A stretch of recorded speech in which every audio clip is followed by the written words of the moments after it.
I have a true hero for the animal kingdom coming up. And it's not just somebody who talks the talk, but she has actually gotten legislation on the books. I mean, revolutionary legislation on the books, and fought up against strong political headwinds and financial headwinds that were fighting her on basic humanitarian legislation. To me, her struggle is the struggle of one person who builds a coalition with others who are like-minded and who actually can affect change and ultimately win with that change. I'm talking about the effort to stop the maiming of cats. The maiming of cats, and it seems like such an innocent effort, was very much a part of veterinary medicine. They call it declawing, but actually you're amputating the knuckles of the creature. And these are, we know we have cats in our home. These are sweet creatures who deserve our care and protection, right? And all of a sudden they end up in this place where they're getting their part of their hands, if you will, their paws, their feet removed just to protect living room furniture or whatever. So one person, a veterinarian, said this has to stop in America. It's outlawed in most of the world. And she is a graduate of UC Davis School of Veterinary Medicine, member of the American Veterinary Medicine Association and the American Association of Zoo Veterinarians, the European Association of Zoo and Wildlife Veterinarians. She's really an extraordinary veterinarian with a track record of being an advocate for exploited creatures, and as I say, for getting this landmark legislation through the legislature in California. Please, a warm welcome for Dr. Jennifer Conrad. Yeah. Nice to see you. Nice to see you too. Thanks for having me on the show. Yeah, of course. I mean, I sort of tried to describe this thing that you were so incensed about, this procedure that was going on in many veterinary offices across California, continues to go on in some veterinary offices across America, et cetera. I was trying to describe it. It's really a kind of an amputation. It's a cruel way in which people deal with, I guess, the claws of a cat. Can you? Oh, absolutely. Yeah, go ahead. It's it should be called de-knuckling because it's the amputation of the last phalanx, the last bone in the cat's paws. Because our nails grow from skin, but cat claws grow from the bone. So in order to remove the claw, you actually have to amputate the bone, which is so cruel. And it's done on all their toes, and it maims them for life. It changes the way they walk. It makes them not want to use the litter box because they come home from the surgery, they dig in the sand, it hurts. They don't want to do it anymore. They don't want to use it anymore. And then also it makes them more likely to bite, because if they don't have that claws to protect themselves, they have to use their teeth. Sure. Yeah, it clearly affects their mood and the way in which they interact with you and with the rest of the creatures around them. So I want to get into the politics a little bit of this, because we do a lot of politics and news on this show. And one of the things that really captured me in this story, it was a humanitarian effort, but a lot of humanitarian efforts, when they go up against big money and big lobbying, they just can't seem to punch through. And you started this just as a person. Now, admittedly, you're a vet, so you've seen it firsthand. I mean, this cruel procedure went on for so long, but you were outraged by it to the point that you were trying to begin to cobble together some sort of legislative push to stop this thing, right? Yeah, it started with the fact that I was working with big cats, and there were so many of them coming in, and I had to try and revise their paws so that they could walk again. And it dawned on me that I would never, ever catch up unless we made it illegal. And that's where it all started. The big cats you talk about, you were the vet handling the in The Hangover, wasn't it? Mike Tyson had a tiger, I think, in Yeah. that movie, right? Yeah, those were my patients, but I was talking about cats who actually, big cats who actually lost their homes because they were crippled from declawing and they couldn't walk, and so they couldn't be used in the movie industry. And it was those cats who inspired me to try and give them some semblance of their lives back by decreasing the pain. And the cats then that you see going in and out of these various veterinary institutions. I mean, it's the whole vet world. If we have a second, we'll talk about it because it's owned by, it's become corporatized now. Yes. This was kind of this is a routine procedure. It had become so routine, and yet it is horribly destructive to the animal. It's true. It's still done on about 25% of American cats, so 1 in 4.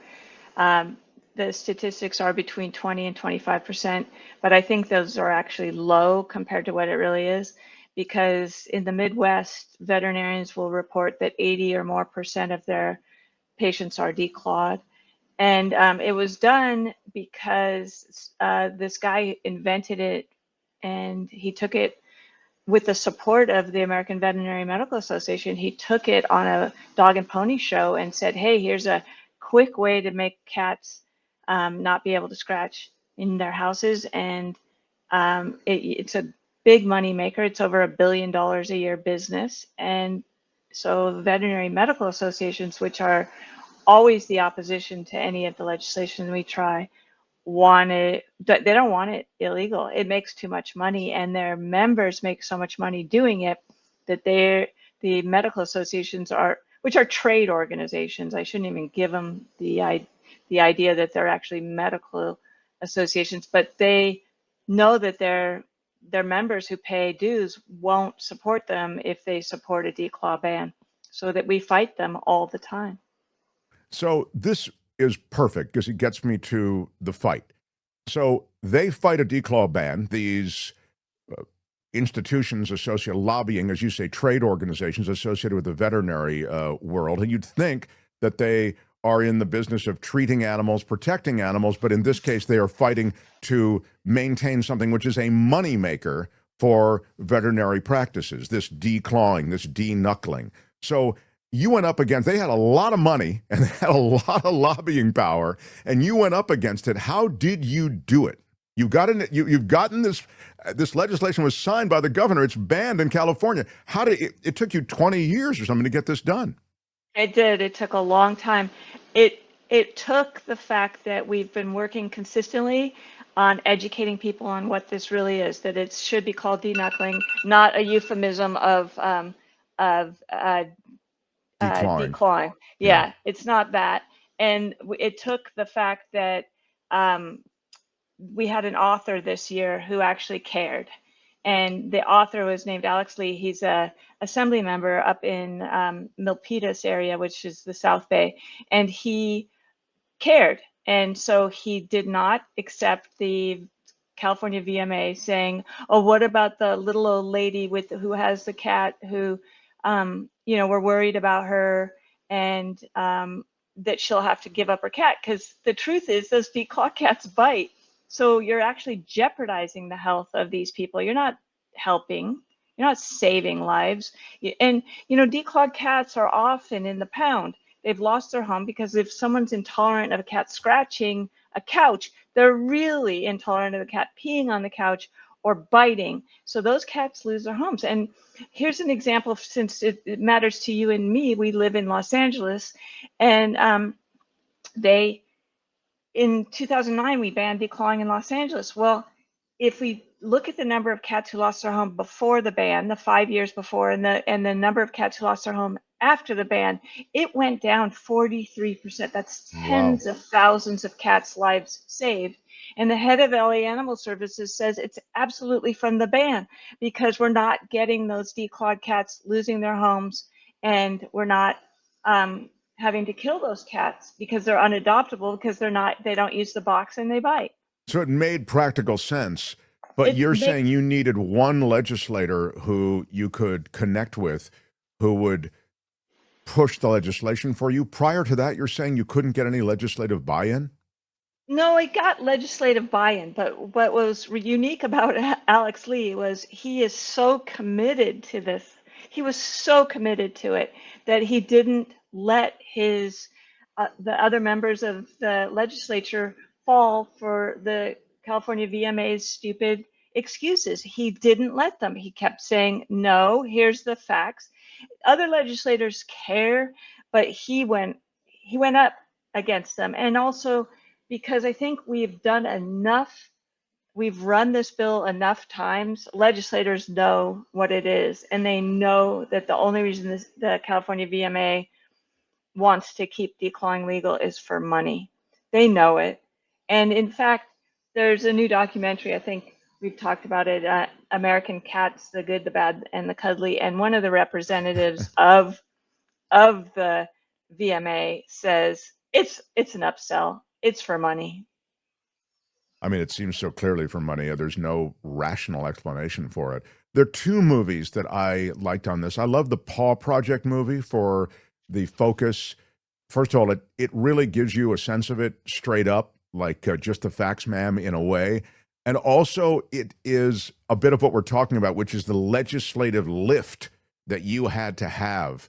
You see how you get a lawyer who, is like-minded. You get someone who knows politics and can help squire this into a legislative form. You get to see how you build the coalition. I really like that movie for that because, as I say, it's the power of one person, you, but you needed these other people and this coalition, and you got them because it's a righteous cause. People could see the cruelty associated with it, and you actually got this legislation across the finish line. So that's called the Paw Project. And again, pawproject.org is still there. It's a great resource to find out about this. And then the Good, the Bad, and the Cuddly is the second. I just love the title. Is the second.